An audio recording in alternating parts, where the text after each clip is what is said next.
Hey everyone, thanks for coming back and joining us here at the Tempe Training Center. Today we're going to do kind of a throwback to basics. And what I mean by that is I want to focus on one of our core 5 techniques that we teach, our hand marble. The reason I want to go back to that is here at Countertops, our goal is to find simplicity for our contractors, for our dealers, so they can go out on job sites and have success. What I want to show you today is how just using 3 colors can create a beautiful piece of stone that is both elegant, natural looking, and will catch your customer's eye without having to have too much going on. Not too busy, not too many bold colors.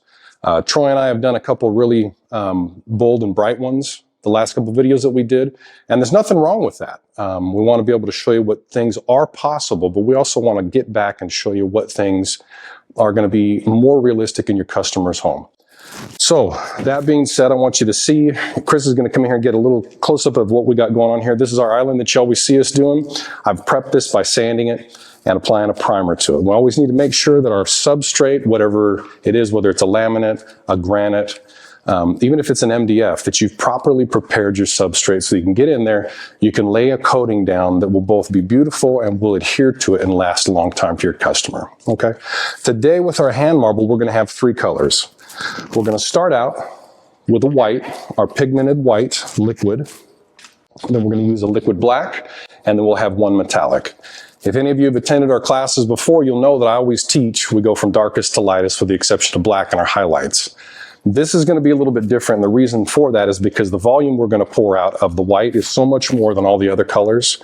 We need to start with that so we can see where we need it, okay? So we're just going to start out. Make sure you can envision in your mind as you do this a flow. Not necessarily a pattern of I need it to be here and nowhere else, but my piece is going to have a direction. As we talk about in class, as we talk about on our videos, every piece of stone in nature has a flow. It is cut from a slab that at one time was molten and moved and flowed in the earth. So we want to be able to think about that as we go, right? So we want to make sure that we're getting our color everywhere, but we have a direction, we have a flow. We're keeping that in mind as we make our pour.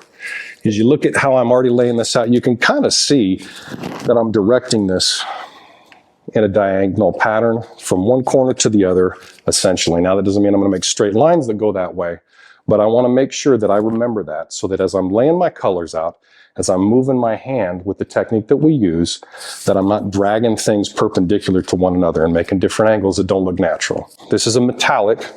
This is our code metallic.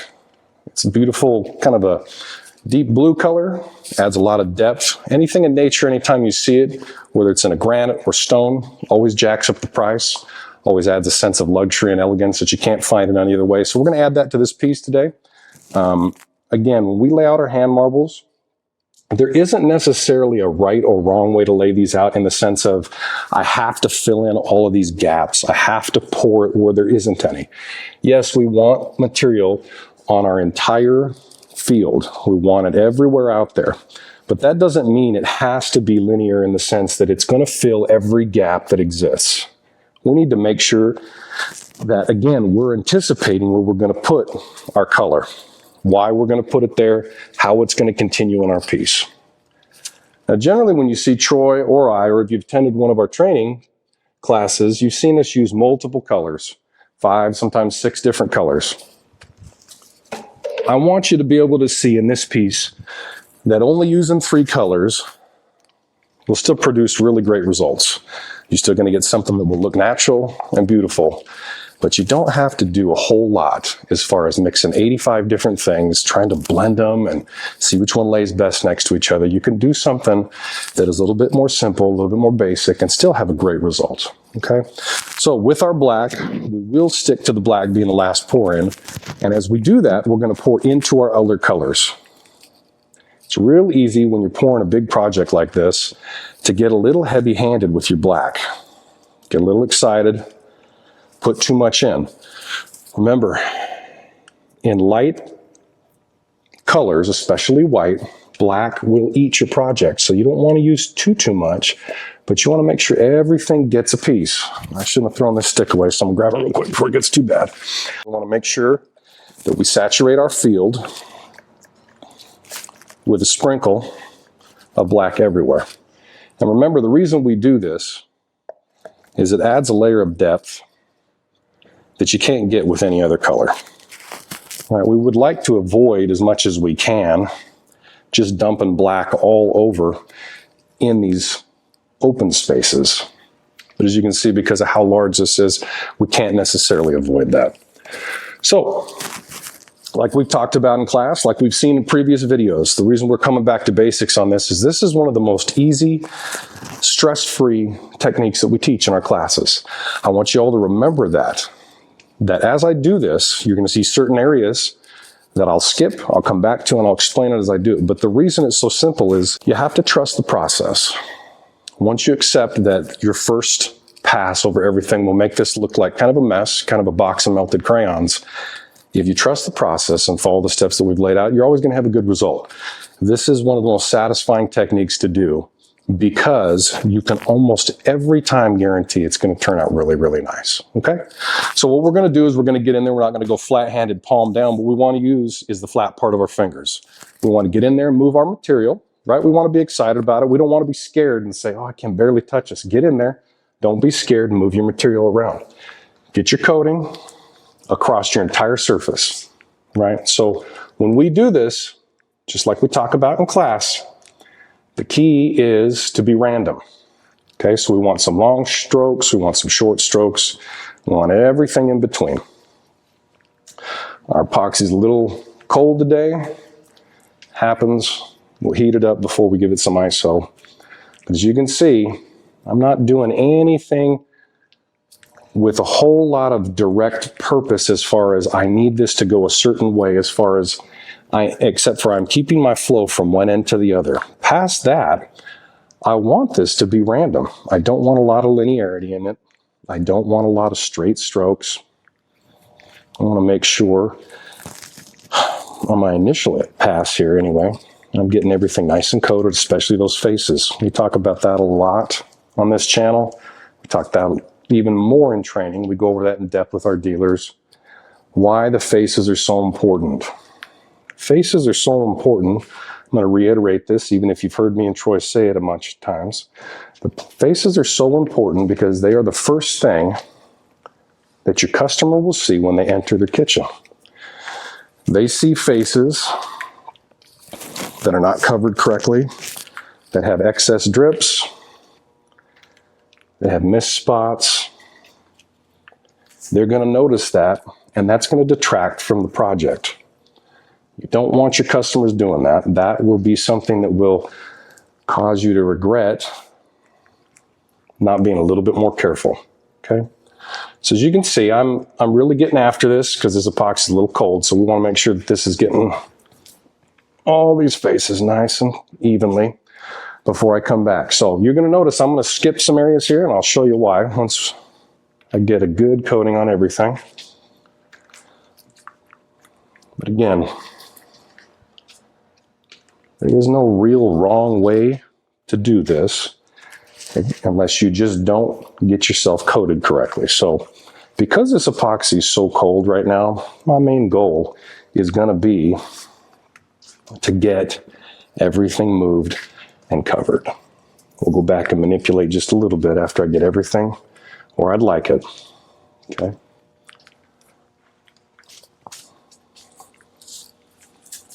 So as we pull this all to the edge, I'm going to get in here and trace around these areas that have a heavy color. Whether it's the blue or the black, I want these to be a little bit more defined. Okay, so what I'm going to do is I'm going to slowly work that in, but I'm going to leave some behind. You may look at the video and say, what are you talking about? You're leaving it all there. Well, what I'm trying to do is create an area that's defined that just kind of showcases that color a little bit more than the other ones. Same with this blue here. I'll still pull it out. I'll pull the black out, but I don't want a ton of it anywhere else. I want it to stay here. So when I meld it out into my field like we talk about, it becomes its own spot within this piece. So let's go ahead and get this sucker covered all the way. don't be afraid if you've got a dry area like this to come in here and get yourself some more. It's not going to hurt anything. Remember, right now we're trying to get everything covered. We can take an extra second when this is done to kind of look at our piece and say, I like this, I don't like that. There's some areas here that need to be addressed and what have you. Okay, so I'm gonna grab a little bit more of this blue, kind of add a little bit to this corner. Make sure my faces are all nice and coated. And remember, don't be afraid to get in here. Again, we're looking at this right now and saying to ourselves, man, that is looking gross, that is a mess. I don't like what I'm seeing. That is totally fine, because this is the part where I have to tell all our students, all our dealers when they come in for training, you have to trust the process. The process is this. This is what a hand marble is. We come in here, we make sure we get good coverage, we meld it all together, and then we step back for a second and address. Okay? So, you can see I've got everything covered. I've got 2 gloves. I'm going to take my second glove off. So I've got a clean hand so I can come in here and dress. So what do I see? Well, first of all, where I had a bunch of heavy color dropped in here in the center, I can see some dry spots that need to be addressed. They're a little bit bigger than a normal dry spot. So normally I would say tap that. All right, we're going to tap that from the front and the back to make sure that we get good coverage. But as you can see here, that's a pretty big opening. So I'm just going to lightly get in there. Make sure I get it moved in there and addressed. Okay. Got another one over here. Same thing. We're just manipulating what we've already got out. We have plenty of time. Remember, we have between 45 and 90 minutes of open time on this epoxy. That's going to give us plenty of time to come in here, check ourselves. We don't need to be rushed. Okay, one of the worst things you could do as a epoxy contractor is rush yourself. Rushing yourself will end up in more mistakes than need to be made, cause you some distraction on the job that you don't need. So get down, look at yourself from an angle, make sure what you see is what you like. Make sure it's something that you can walk away from and say, okay, this is going the way I want. Because remember, our next step is going to be to ISO this and make sure it's the way we want it. So we need to make sure before we take that next step, everything is where we want it. Right here, I can see another spot. Needs to have a little bit more epoxy in there, because remember, this is going to flow for a while. We want to make sure it's going to flow correctly. All right. I think I'm all right for now. Okay, so my coverage has been taken care of. Now I need to come in here and look and tell myself, okay, I've got plenty of time to work with this if needs be. If there's something in here that I don't like, I have time to address it. So I look at my piece, I look at the flow of this, and I say, how do I like what's going on here? Well, first of all, I don't care for this section because it's really linear, right? It looks like I just took my hand and did what I did and made a straight line, but we have plenty of time to address that. So let's get in here. Some short, some long strokes. We're just going to kind of muddle that up, make a mess of it, but we want it to be random. We don't want somebody to come in and say, oh, I can see where he stopped his hand, right? Because that's not natural. Again, we're trusting in the process because this looks like a mess right now, but that's going to change here in a minute, okay?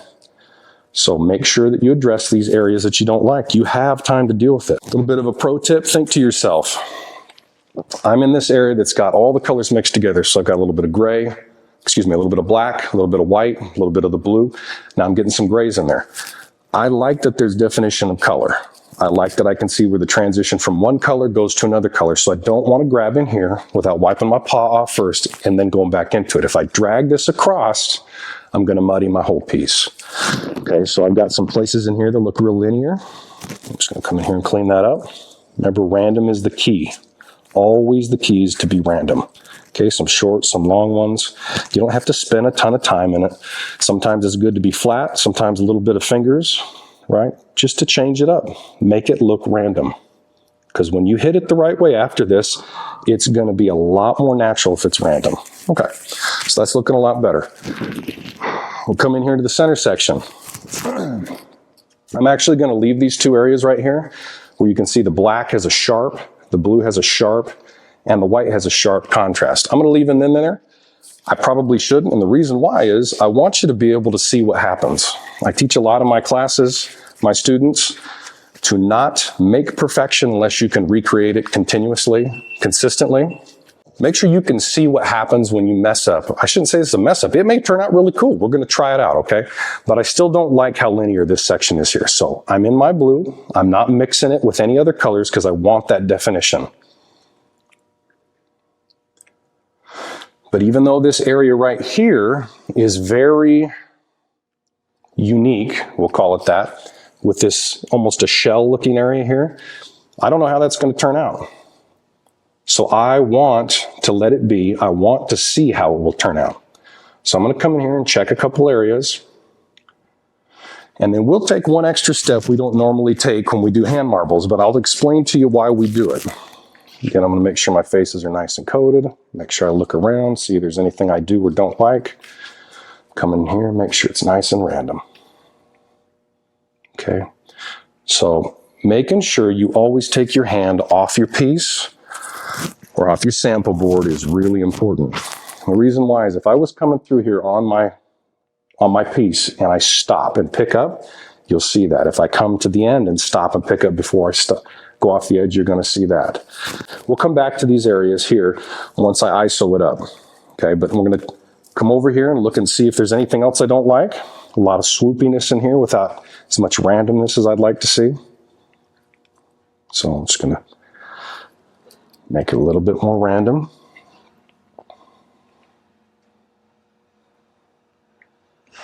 Okay. Still continuing our long and short strokes. Still coming back and look at our faces. Want to make sure that we've got nice coating here. They're looking like they're covered really, really well. We're getting good flow off the sides. Okay, so we're going to just address one more corner over here, and then I'll take you to the next step that I want to make sure you understand, which is really important in a scenario like this. Now, some of you are in a much colder climate than Phoenix. I'm born and raised here. So 40 degrees, Phoenix is cold. It's cold for me. Your epoxy is not designed to operate in that temperature. It will, it just won't like it very much, okay? So an easy solution to that is we need to give it a little torch. We need to heat it up so it will flow. If we don't give the epoxy a chance to move when we ISO it, we won't have as much of a dramatic effect. With this technique specifically, with the hand marble, we need that shift. That's what takes it from melted box of crayons to a work of art, okay, to a natural piece of stone. So we're going to come in here. We're trying to heat our epoxy up. We're trying to warm it up so that it will flow. We're still going to come back by. We're still going to torch it once, most likely twice, after we apply our ISO and let it do its thing. Again, this is not for any other reason than to warm our epoxy up so that it moves, so that it flows, so that it reacts with that ISO in a way that will be appealing, that will get the effect we want. A couple things to remember when we torch. We always torch in the direction of the flow of our piece, right? You wouldn't catch me coming this way, right? You can get what are called halos in the top of the epoxy. If you do that, and it looks like it goes with the pattern of the piece, it looks natural. If you do that and it's going perpendicular or right angle or some weird angle, it doesn't look natural anymore. You've kind of lost that ability to pull your customer in and show them what you're capable of doing. So just think that through when you're torching. Really important that we warm the epoxy up. Is this popping bubbles as we go? Of course it is. That's not our purpose though. We're low and quick across our whole field because we need to heat the whole thing up, but we don't want to sit anywhere too long because we don't want to burn this. A couple things to remember. In addition to what we've been talking about, no matter why we're heating this up for flow, we never are going to torch our faces. Torching the faces is always a no-no. It's so thin there, it's really, really easy to burn our epoxy. Once we've burned our epoxy, that's kind of game over. You're looking at a repour. We don't want to do that, okay? So now that I feel like I've heated my epoxy up a little bit better so it can move, I'm going to give it one last look before I ISO it. I'm going to keep looking at it this whole time, but I can already see areas where it need to be tapped, right? So right here, I'm just going to tap that. No big deal. We got some more right up in here. We're going to tap these. It's really important that we always have an eye out for areas that need attention, even if we think we're getting towards the end. If I were to just continue forward, let this dry overnight after I ISO it, I promise you, you're going to see that tomorrow and you're going to wish you had addressed it, okay? Another thing I want you to be able to recognize and notice is when you see something that you think might look good, might be different, don't be afraid to add it, right? I actually kind of like this little corner that's got a little blue in it. So I'm going to add a little bit more because this is going to roll off the side. So I poured a lot of it out and I'm going to go back in my bucket. I'm going to add some. I'm just going to bring it in here. It's just going to add a kind of a different color shift in that area. It isn't anywhere else. I think that looks kind of cool. Who knows? Maybe I'll regret it. Don't be afraid to try things on your pieces, your practice pieces. See what you like. You're not sure how every color is going to react with every other color. So get out there and try it. I'm pretty satisfied with where we're at. Again, we're focusing on basics. We've talked about this in class a million times, shown it in videos. Can Troy and I teach you? That shit on the floor. Can Troy and I teach you how to make fire, galaxies, beach scenes, crazy veining and layering? Of course. That's not going to sell in somebody's house. So we want you to focus on the basics, the things that we know you can do and succeed with. So we've gone through our process. We've torched it. We've addressed any issues. We watched the faces. We're going to come check our squeeze or our ISO one last time. We're going to spray it out. We're going to look for big and small drops, and we're going to give this a good coating. Nice lather across the whole thing. And this should help this piece come to life here.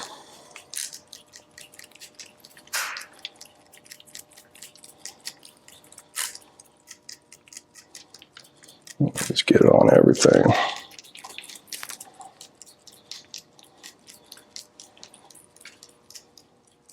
That corner.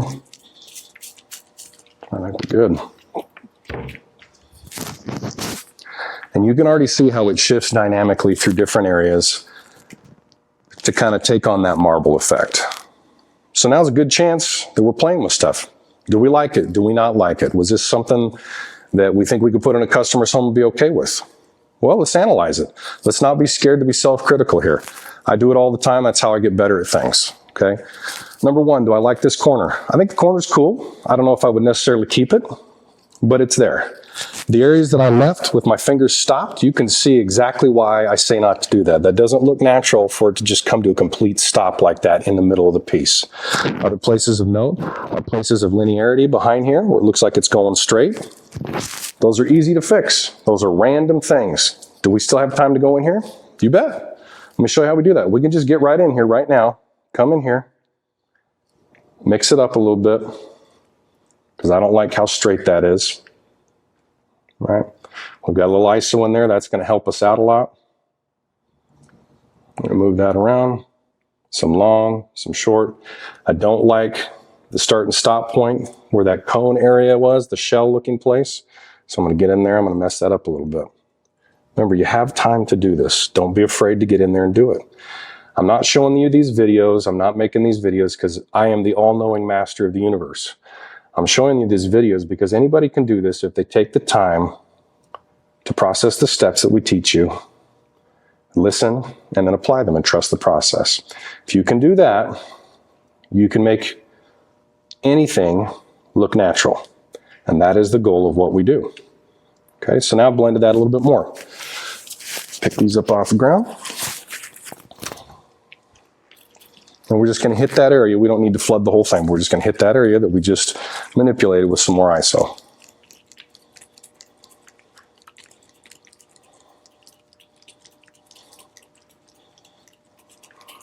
Okay. I already like that a lot better. Looks more natural now. So there's a lot of things to look at in this.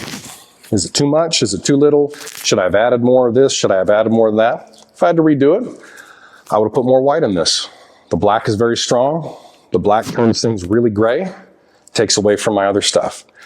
But overall, it looks nice. Also, don't be critical of yourself too hard in the sense of, I don't want you to be so hyper-focused on doing everything perfect that you lose track of something. There's lots of times that Troy and I have got out on job sites. I've had other students come and talk to me about it, where they'll make a piece that they've been hypercritical of themselves and the customer loves it. Give it a chance, okay? If you have any questions or concerns, if you have anything that you want to chat about us about, please reach out to us in the comments section. Counter, we're here to show people how to make a good living, having fun, to become a dealer, to learn 5 easy techniques, use a proprietary product, take it into somebody's home, make it look real, and make them happy. There's really no better way to do it than that. I'm Josh. I'm with Counter. We'll see you next time.